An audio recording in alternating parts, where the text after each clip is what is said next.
Olá, nós estamos aqui para mais um episódio da série Da Nascente à Foz, Percursos e Desafios das Águas no Brasil. Esta série de podcasts ela é executada em parceria entre o Instituto Jones dos Santos Neves, a Associação Brasileira de Recursos Hídricos, a ABR Hidro, e a Agência Estadual de Recursos Hídricos, a AGER. Eu sou a Mônica Morim e hoje nós estamos aqui com dois convidados. O Senise Rocha, que é vice-presidente do Comitê da Bacia Hidrográfica do Rio Doce, e a Stephanie Magalhães, que é membro de dois comitês de bacias aqui do Espírito Santo. O Comitê da Bacia Hidrográfica do Rio Santa Maria da Vitória e o Comitê da Região Hidrográfica Litoral Centro-Norte. Bom, o tema do nosso podcast é o papel dos comitês de bacias, gestão compartilhada, que na verdade é o cerne, da nossa política de recursos hídricos. Stephanie, Senise, muito obrigada pela participação de vocês. Sejam muito bem-vindos aqui nessa nossa conversa. Para começar, a gente vai começar a falar um pouco dos comitês de bacias. E eu queria que vocês explorassem um pouco a questão de como que os comitês dão voz à sociedade, de modo geral, na gestão da água.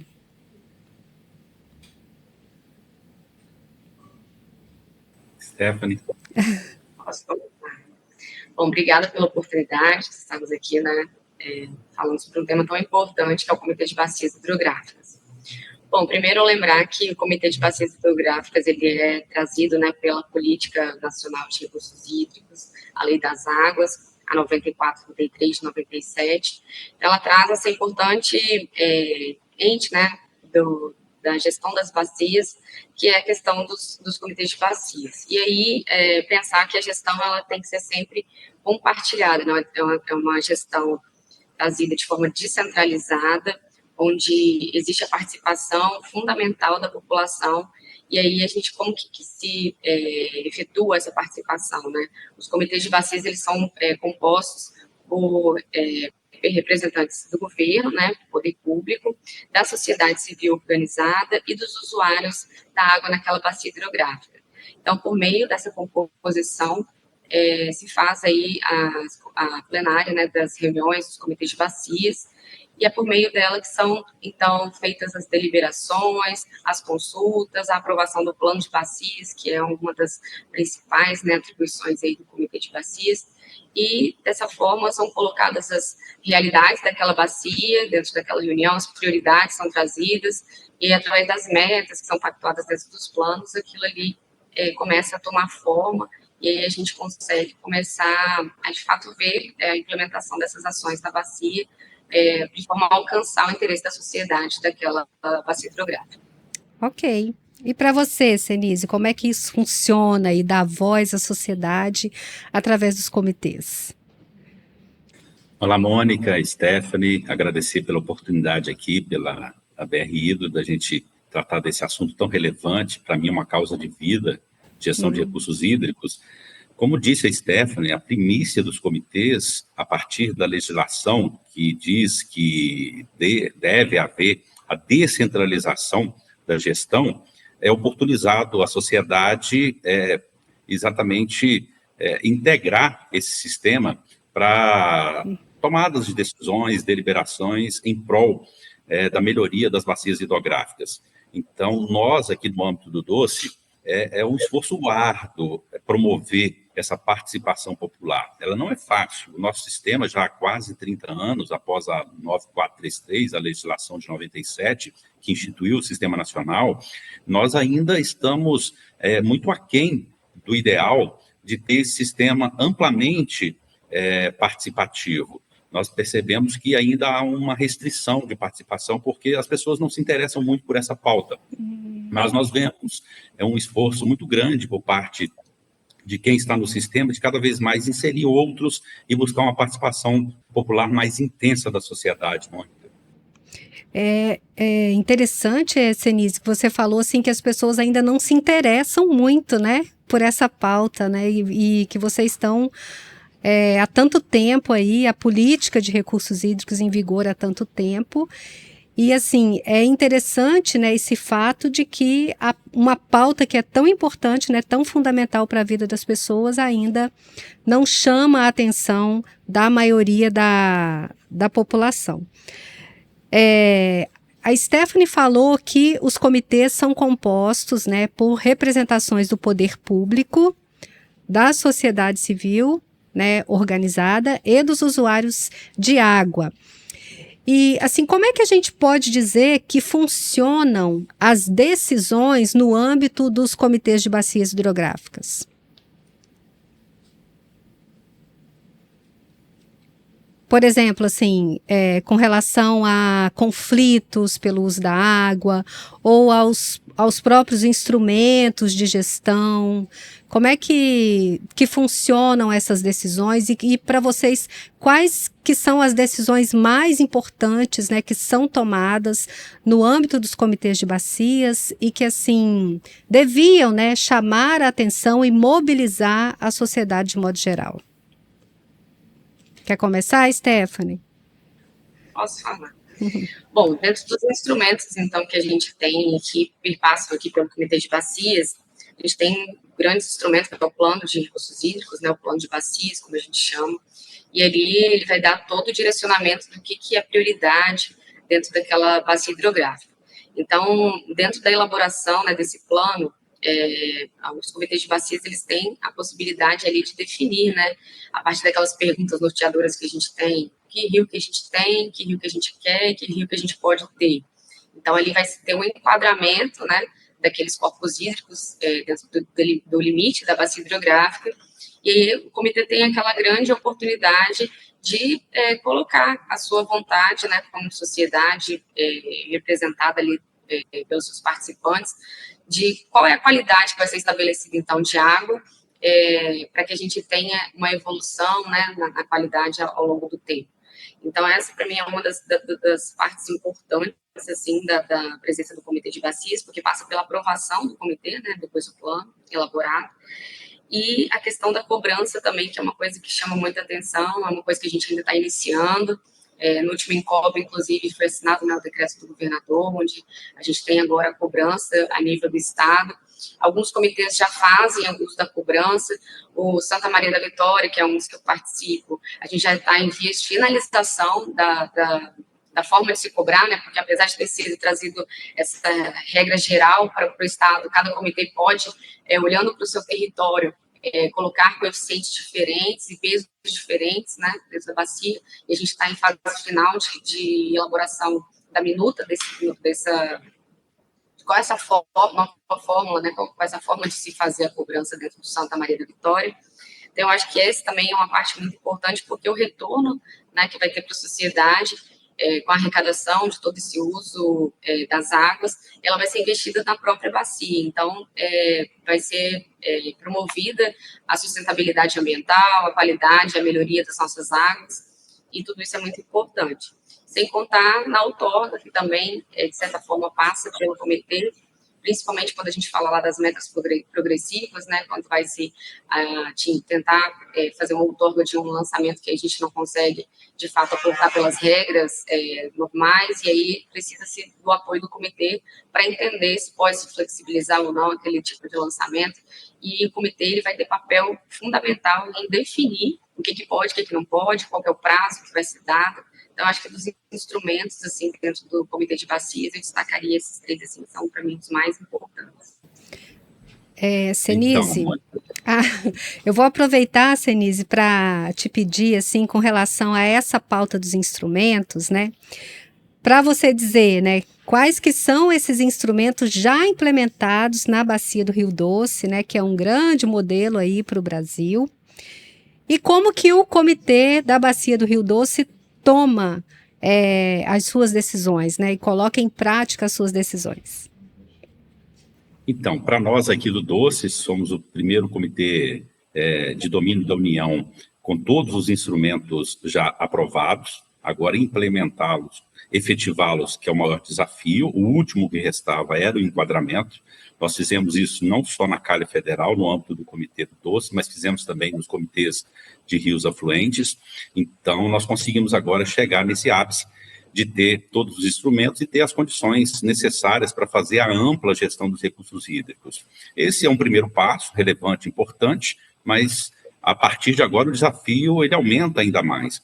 A efetivação do enquadramento é algo extremamente complexo, que não passa tão somente pelo comitê, depende-se também de orçamentos municipais para se atingir essas metas, esses objetivos. O comitê não tem caixa suficiente para resolver e solucionar todas as questões, principalmente no âmbito do saneamento básico, que é uma responsabilidade dos municípios, e se o comitê, porventura, quisesse fazer, seria impossível, é inexequível, porque em função do seu orçamento. Nós temos, portanto, a cobrança instituída desde 2011, aqui, não só na calha federal, mas nos comitês do lado mineiro. Agora, a Stephanie lembra aí que do lado capixaba nós vamos ter esse trabalho agora otimizado a partir do decreto do governador, e aí creio que isso vai contribuir muito, né? E é importante dizer que comitê sem instrumentos é em vão, é inerte, é inócuo.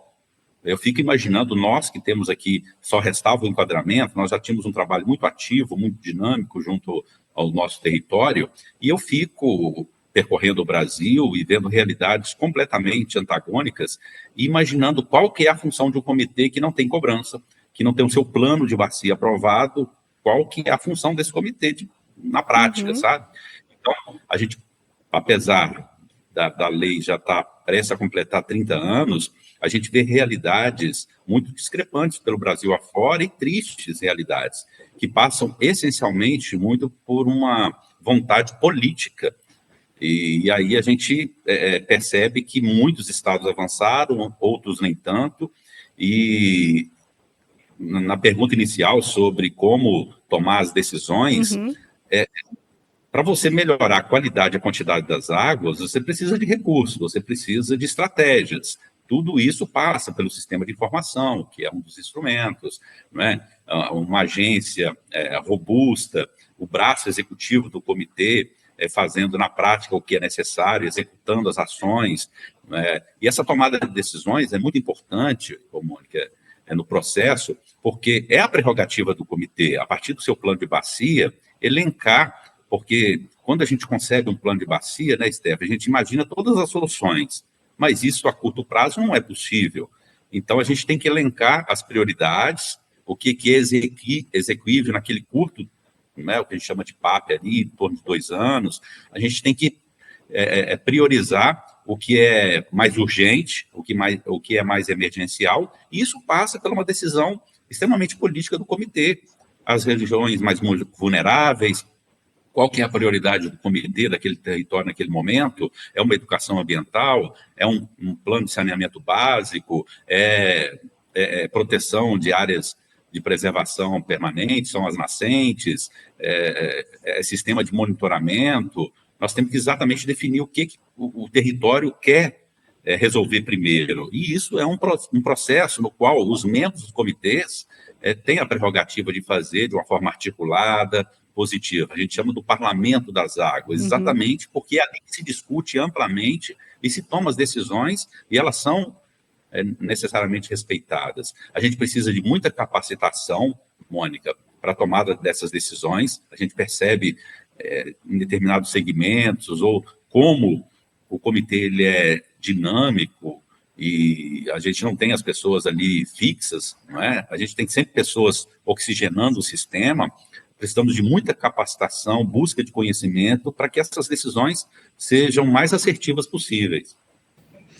Ótimo. Eu gosto bastante desse tema, né? Desse termo, na verdade, o Parlamento das Águas, né? Eu acho que ele resume bem o que é o Comitê de Bacia, né? Um colegiado, né, de pessoas representando diferentes instituições e, às vezes, com interesses distintos também, né?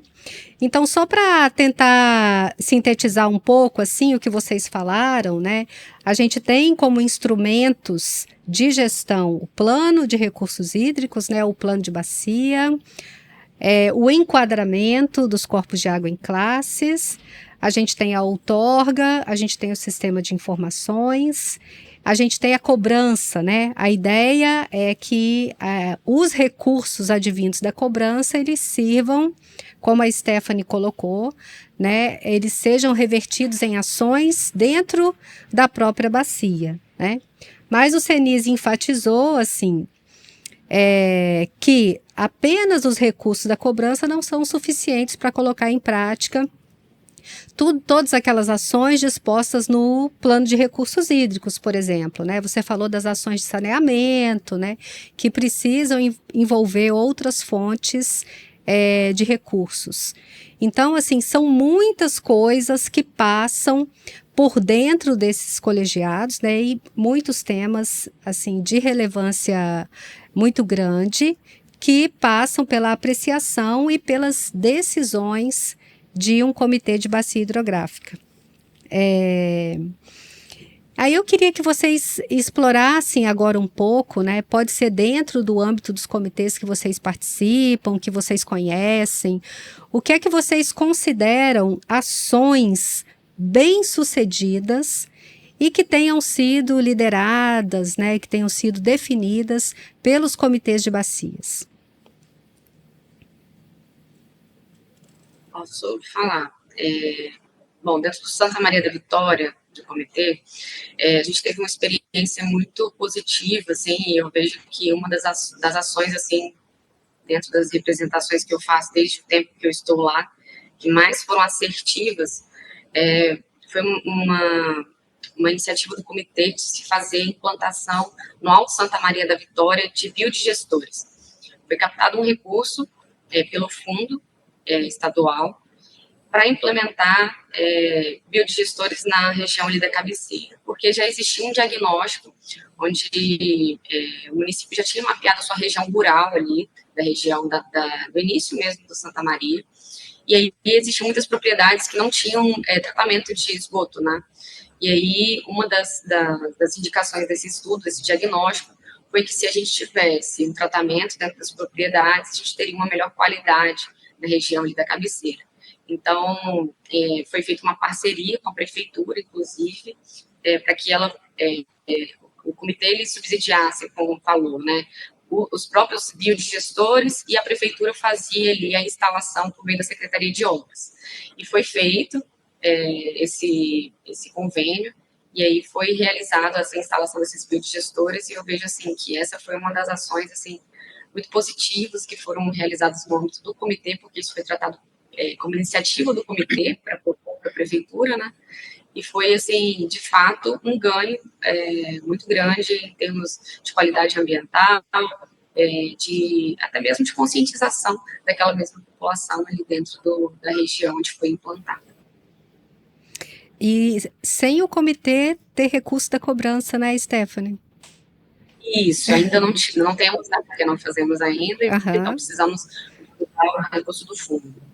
Sim, então, assim, o quanto que é importante essa articulação também que o Senise comentou na fala anterior dele, né, para colocar ações em prática, né, mediante a decisão do Comitê de Bacia. E aí no doce, Senise?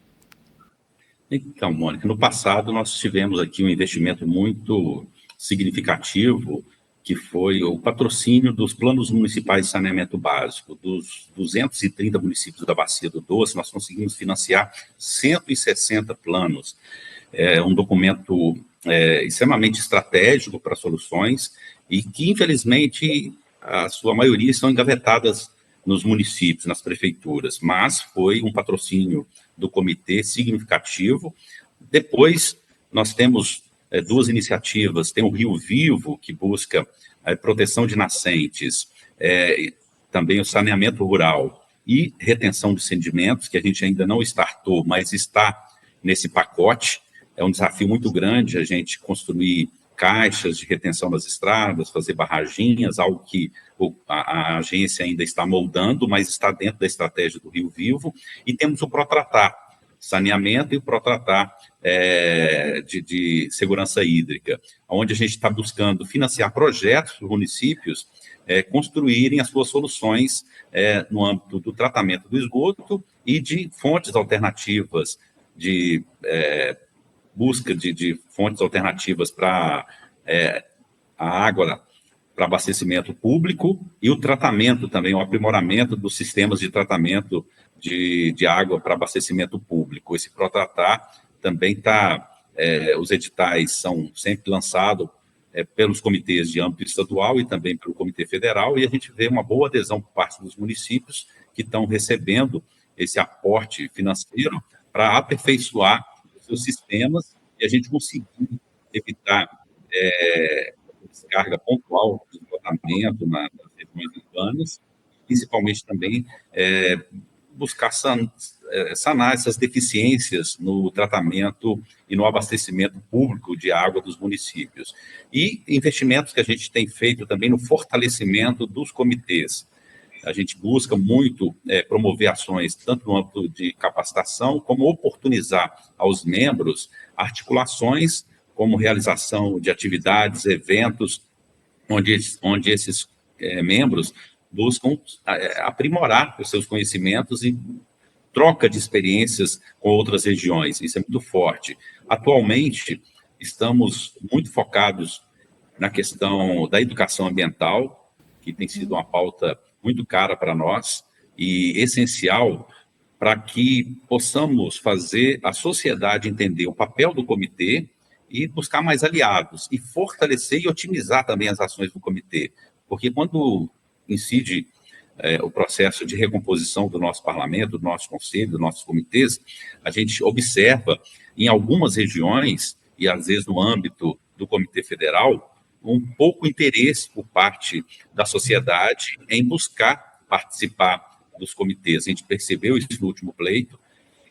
Podemos dizer que a pandemia pode ter afetado esses processos de participação popular, mas é um esforço nosso, por meio da educação ambiental, levar sensibilização sobre a causa da gestão de recursos hídricos e, ao mesmo tempo, motivar o engajamento, buscar novas pessoas que possam ingressar no sistema. É algo que a gente tem discutido amplamente aqui no CBH Doce. E a gente não pode esquecer que algo que tem nos pautado também é a repactuação advinda do episódio de Mariana, da lama, que assolou a calha federal do Rio Doce, que tem sido a principal discussão discutida de como esse recurso, de fato, vai chegar na bacia, nos municípios, e qual vai ser a estratégia de cada município para solucionar os seus problemas. É uma discussão que tem nos tomado bastante tempo, bastante energia atualmente, Mônica. E uma discussão bastante relevante, né? Eu acredito. O Comitê do Doce, assim, é realmente um exemplo, né? A gente observa a grande quantidade de ações, né, Stephanie, que eles têm, né? Mas é um comitê de bacia, né? Onde tem os colegiados das bacias afluentes, além do colegiado da bacia de domínio da União, né? E tem bons exemplos aí a inspirar, né, os demais comitês. Ficou bem... Mônica, Sim, pois não. Eu me lembro agora também do investimento recente muito importante, que é um sistema de monitoramento que a gente implantou na Calha Federal do Doce, atendendo principalmente os municípios ali no entorno de Valadares,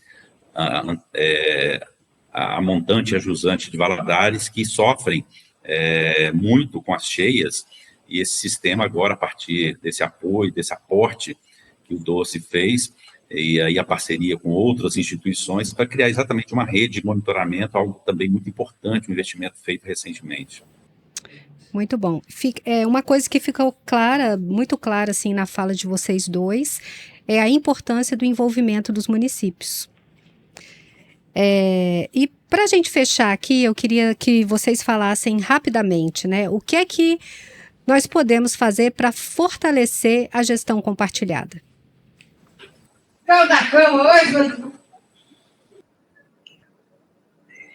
Bom, eu acho que, primeiramente, como membro de comitê, estar sempre à disposição do comitê, né?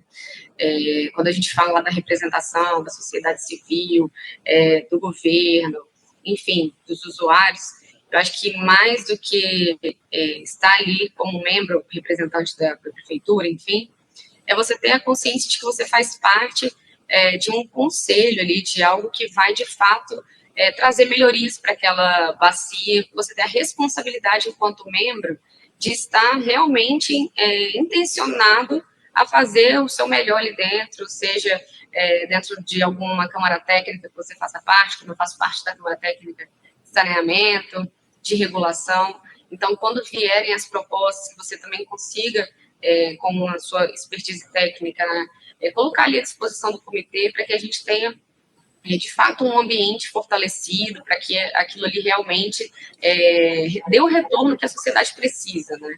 Então, eu vejo que, às vezes, né, até na fala do nosso colega, às vezes é pouca participação, enfim, mas as pessoas que estejam realmente abraçando a causa do comitê, que elas, de fato, estejam ali entendendo que ela tem uma função muito importante e que ela precisa desempenhar, né, um papel importante. Então, eu acho que uma das coisas assim, principais de fortalecimento é de que cada membro do comitê ele tenha realmente essa noção da importância dele, do papel que ele tem em atuar dentro do comitê de bacias, e não só para cumprir algo que tem uma vaga, porque alguém indicou, enfim.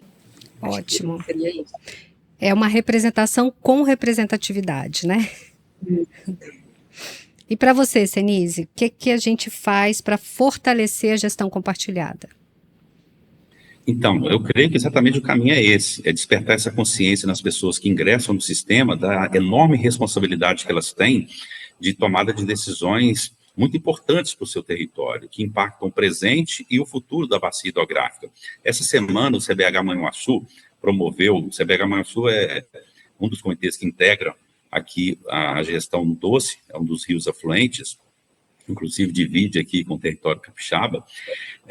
Nós promovemos algo inédito no Brasil, que é uma reunião com os gestores municipais de saúde, a partir de uma provocação de um membro nosso, que é da Secretaria de Estado da Saúde. Ele, depois de um grande evento promovido pelo Doce, perguntou por que não buscarmos nos fazer vistos também pelas municipalidades a partir do gestor de saúde, porque a água tem uma relação direta com a saúde. E a superintendência aqui da região tem 34 municípios. A gente conseguiu colocar dentro de uma sala 34 gestores municipais de saúde e outros parceiros ali dos municípios, como secretários de Agricultura e Meio Ambiente, em um evento onde, pasmem vocês, nem sequer 5% da plateia sabia o que era comitê de bacia hidrográfica. E foi uma discussão de um dia inteiro, uma imersão no que é gestão de recursos hídricos, de onde viemos, onde estamos, o que temos feito, e foi impressionante o feedback que tivemos ao final do encontro dessas pessoas que desconheciam completamente o sistema.